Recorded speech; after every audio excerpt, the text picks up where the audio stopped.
ഉള്ളത് തന്നെ. രാവിലെ ഇപ്പം സമയം ഏതാണ്ട് 8 മണിയോളമായി.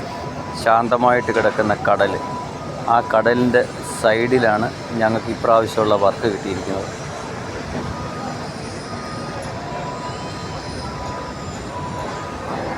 ഉച്ചയ്ക്കൊക്കെ നോക്കിക്കഴിഞ്ഞാൽ നല്ല ഈ തിര കാണാം കടലിൽ തന്നെ. ഇപ്പം ശാന്തമായിട്ട് കിടക്കുന്ന കടൽ, കടലിൻ്റെ സൈഡിലാണ് ഈ പ്ലാന്റ് ഉള്ളത്. കണ്ടില്ലേ, സൈഡ് കിടക്കുന്ന കണ്ടില്ലേ. ഈ കാണുന്ന PR ആണ് ചെയ്തിരിക്കുന്നത്. ഇത് തണുത്ത ലൈനാണ് പോകുന്നത്. ഇപ്പോൾ ഇതിൻ്റെ മേളിൽ ഞങ്ങൾ പോസ്റ്റ് അടിക്കും. പോസ്റ്റ് അടിച്ചിട്ടാണ് ഇതിൻ്റെ മേളിൽ ഞങ്ങൾ ഷീറ്റ് ഇടുന്നത്. ഇത് കോൾഡ് ലൈനാണ്, അത് തണുത്ത ലൈനാണിത്. തണുത്ത കെമിക്കൽ പോകുന്ന ലൈനാണ്. അതായത് ചെയ്യുന്നത് തന്നെ ഇതിൻ്റെ തണുപ്പ് വെളിയിൽ പോകാതിരിക്കാൻ വേണ്ടിയിട്ടാണ്. അതായത് കെമിക്കൽ ഉറയാതിരിക്കാൻ വേണ്ടിയിട്ട്, പോകുന്ന കെമിക്കൽ ഉറയാതിരിക്കാൻ വേണ്ടി തണുപ്പ് ഇതിനകത്ത് കൊടുക്കുക. അതിന് ആണ് ഞങ്ങൾ PR ചെയ്യുന്നത്. ഇത് പ്ലാന്റാണ്, ഒന്ന് പ്ലാന്റാണ്, റൗണ്ട് കൂടിയിരിക്കുന്ന പ്ലാന്റ്സ്, മറ്റേ പൈപ്പുമാണ് മേളത്ത്. അപ്പോൾ അതിൻ്റെ മേളിൽ ഇനി പോസ്റ്റ് ഇടും. പോസ്റ്റ് ഇട്ട് കഴിഞ്ഞാൽ ക്ലോത്ത് ഇട്ട് പോസ്റ്റ് വീണ്ടും ഒന്നുകൂടെ അടിക്കും. ആദ്യം വൈറ്റ് അടിക്കും, അതിൻ്റെ മേളിൽ ഗ്രേ അടിക്കും. പിന്നെ അത് മെക്കാനിക്കൽ വർക്ക് മാത്രമേ നടക്കുന്നുള്ളൂ. സിവിൽ വർക്കുകളൊന്നും നടക്കുന്നില്ല. കാരണം വലിയ വലിയ ക്രെയിനുകളാണ് ഇവിടെ കിടക്കുന്നതെല്ലാം.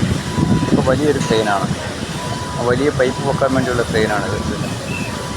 ആ പൈപ്പ് അതിൽ വെയിറ്റ് തൂക്കിയിട്ടിരിക്കുകയാണ് ആ പൈപ്പ്. പിന്നെ അതിൻ്റെ തൊട്ടിപ്പുറത്ത് വേറെ ചെറിയൊരു ക്രെയിൻ കിടപ്പുണ്ട്. ആ ക്രെയിനിൽ സ്കഫോൾഡിങ്ങിൻ്റെ പണികൾ നടക്കുന്നുണ്ട്, പൈപ്പിൻ്റെ പണികൾ നടക്കുന്നുണ്ട്. അതുകൊണ്ട് ഒരുമാതിരി വലിയ ക്രെയിൻ തന്നെയാണ്. ഹെവി വെയിറ്റുകളൊക്കെ പൊക്കുന്ന ഈ ക്രെയിനുകളിലാണ്. മറ്റേ ഈ കിടക്കുന്ന ക്രെയിൻ എന്ന് പറയുന്നത് ഏറ്റവും വലിയ ക്രെയിനാണ്. വലിയ ഹെവി സാധനങ്ങൾ തൂക്കുന്നത് ക്രെയിനാണ് ഈ കിടക്കുന്നത്. അതിൻ്റെ തൊട്ടപ്പുറത്ത് വേറൊരെണ്ണം കൂടെ കിടപ്പുണ്ട്, ഹെവി ക്രെയിൻ. കണ്ടില്ലേ, അതും ഹെവി ക്രെയിൻ തന്നെയാണ്. അപ്പുറത്ത് വേറെ ഒരു ചെറുത് കിടപ്പുണ്ട്. അപ്പോൾ ഇതൊക്കെയാണ് നമ്മുടെ ഇപ്പോൾ സൈറ്റിൽ നടക്കുന്ന വർക്കുകളൊക്കെ. ഞങ്ങൾ ഇപ്പോൾ സിവിൽ വർക്കുകളൊന്നും ഈ പ്ലാന്റിൽ നടക്കുന്നില്ല. എല്ലാം മെക്കാനിക്കൽ വർക്കുകൾ മാത്രമാണ് നടക്കുന്നത്. ആദ്യം അതിൽ ഞങ്ങൾ വൈറ്റ് പോസ്റ്റ് അടിക്കുകയാണ്. ഈ പോസ്റ്റ് അടിച്ച് കഴിഞ്ഞതിന് ശേഷമാണ് ക്ലോത്ത് ഇടുന്നത്. വൈറ്റ് പോസ്റ്റാണ് അടിക്കുന്നത്. ഇതിനകത്ത് വൈറ്റ് പോസ്റ്റ് അടിച്ച് കഴിഞ്ഞ് ഇതിൻ്റെ മേളിൽ ക്ലോത്ത് ഇടുകയില്ല.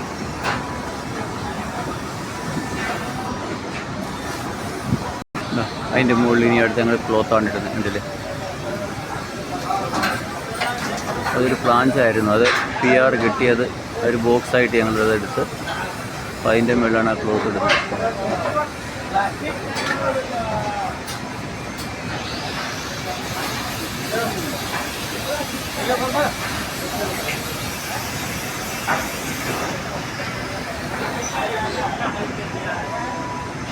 ക്ലോത്ത് ഇട്ടിട്ട് അതിൻ്റെ മേളിൽ ഒന്നുകൂടെ ബ്രഷ് ഇട്ട് തൂത്ത് ആ വൈറ്റ് അതേ മൊത്തം ആ പോസ്റ്റ് അതേ പിടിപ്പിക്കും. ഇങ്ങനെയാണ് ആ ക്ലോത്ത് ഇടുന്നത്.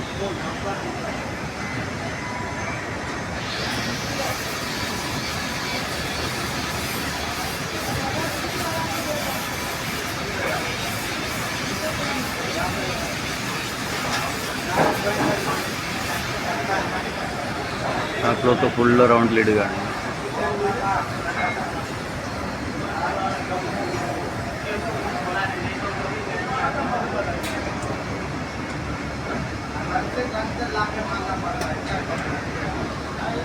ഇനിയിപ്പോൾ അതിൻ്റെ മുകളിൽ ഞങ്ങൾ ഈ വൈറ്റ് മൊത്തം അടിച്ചതിന് ശേഷം ഈ ഗ്രേ അടിക്കും.